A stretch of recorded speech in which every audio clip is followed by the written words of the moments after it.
what impact does it have on the community? What impact does it have on the community? Are you doing it because that's what is written? That's what is in the book? No.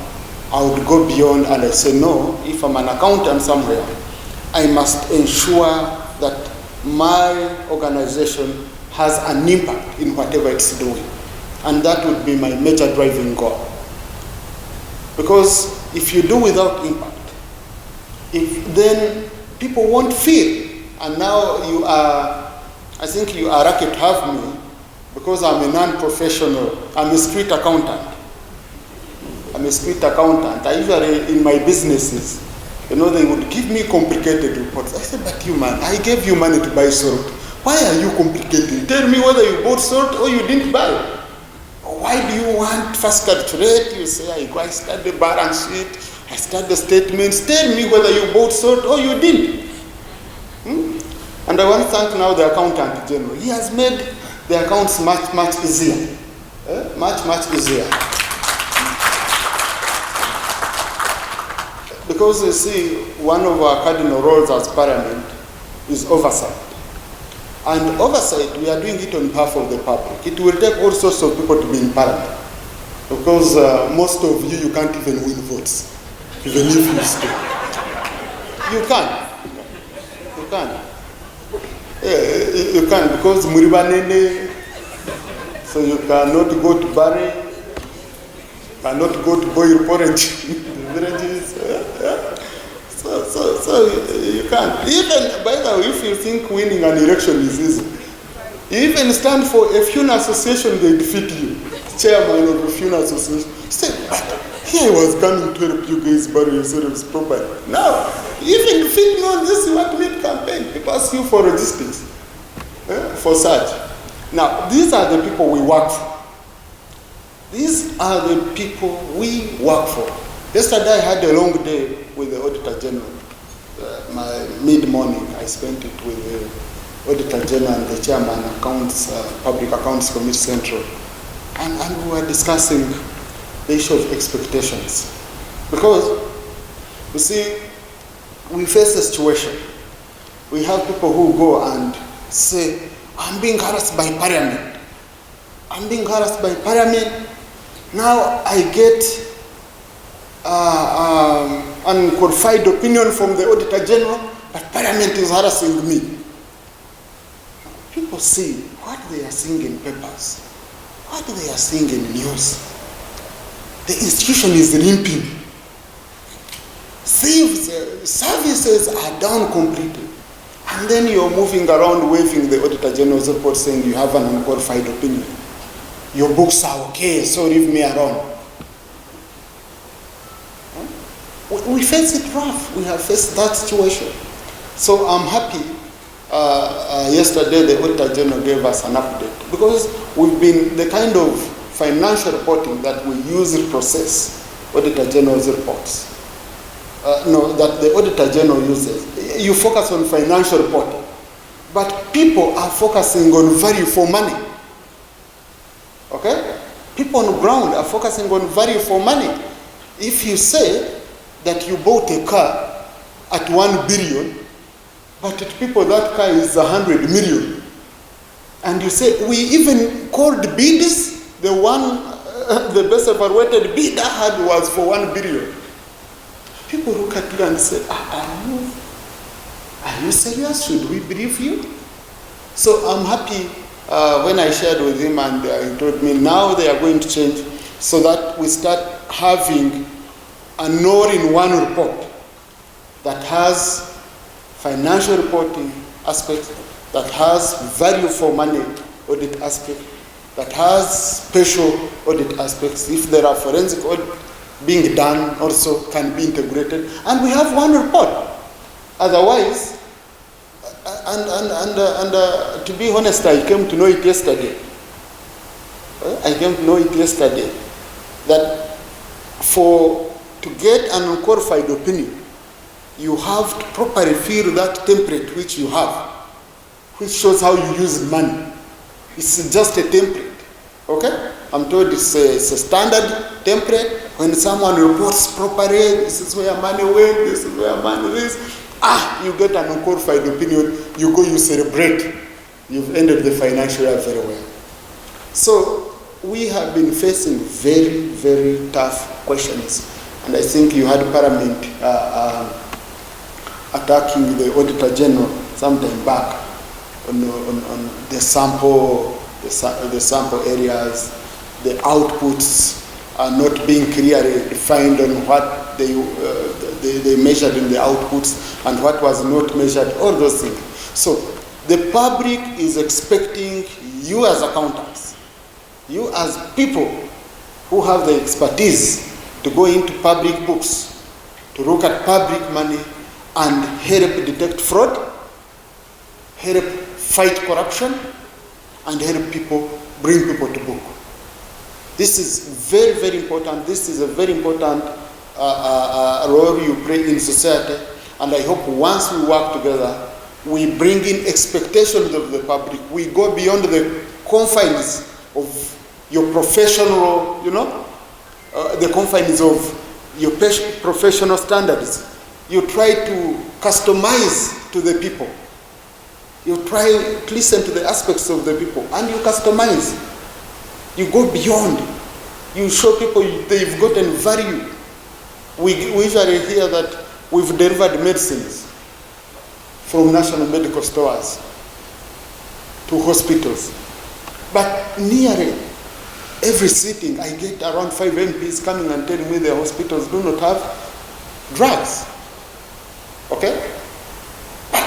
A report is available, we bought and deliver the drugs. So what we report and what people see and expect should be very close. If there is a very, very wide gap, then we will as well say, these people, no. In fact, there is a perception we had in Parliament, Mr. Accountant General, and my brother Ambrose here. It was, we could talk in the corridors, we could say, no, auditors are compromised. We had reached that level of saying our government auditors are compromised. We have to see another way. But yesterday, after my meeting with the Auditor General, I found the problem was the expectations of the public versus the reporting mechanism that informs the Auditor General's reports. I hope once we narrow that gap, it will be very, very helpful to us. The issue, the other most important one, is integrity. The moment you address those three at a personal level, because integrity is critical. We are no longer shameful in Uganda. Issues of integrity, I think we've given up on that. It's to whom it may concern. As long as I survive on my own, I will sort myself with the Creator. But integrity is very, very critical. And this is beyond what we usually see, because some of us are in the public sector, so our focus is on the public sector. But the private sector is very, very critical.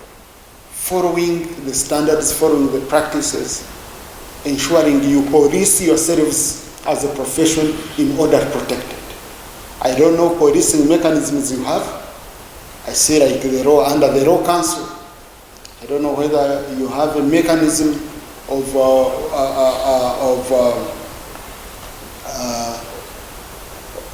bringing to book people who misbehave in your profession under ACCA. It's very, very critical. Some of us get concerned with when we hear issues like going on in banks, because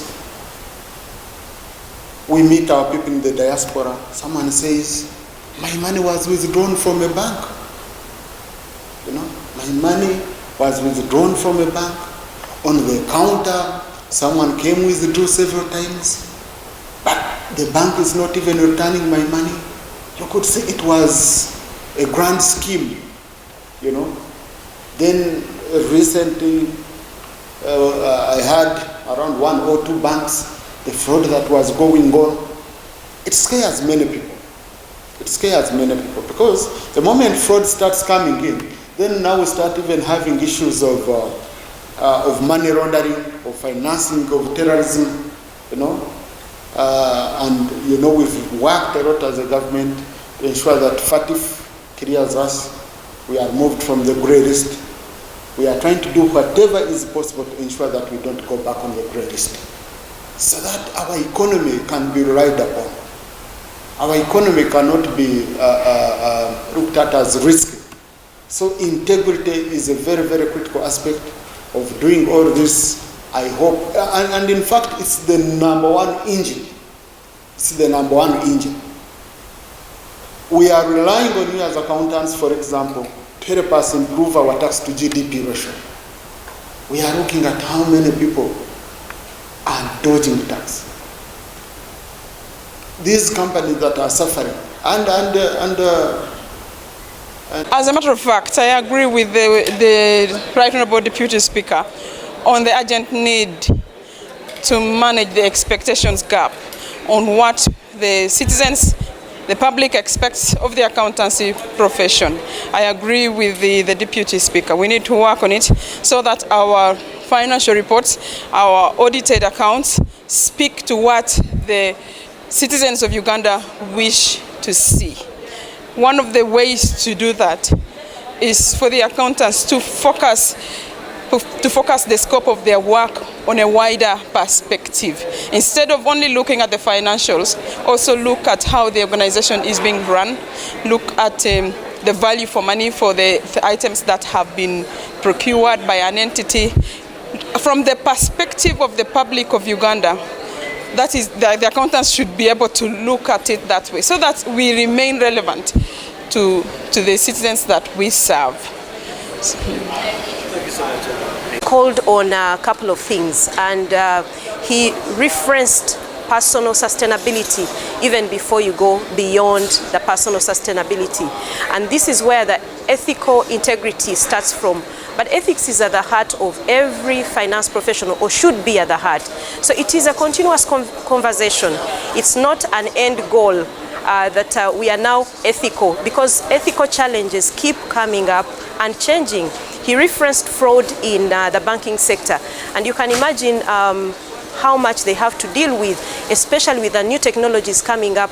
With all the changes that come up, it means people are ahead of them, and you cannot totally say you will stop the ethical discussion. That's why it has to be kept on resounding in the ears of the professionals, but also the general public, because morals are not for just professionals, they're for all of us. But these ones have a lot more responsibility because of the role they do, handling people's money and making sure that it is well managed and delivering development as we should get it, as well as growth. Madam, there is also a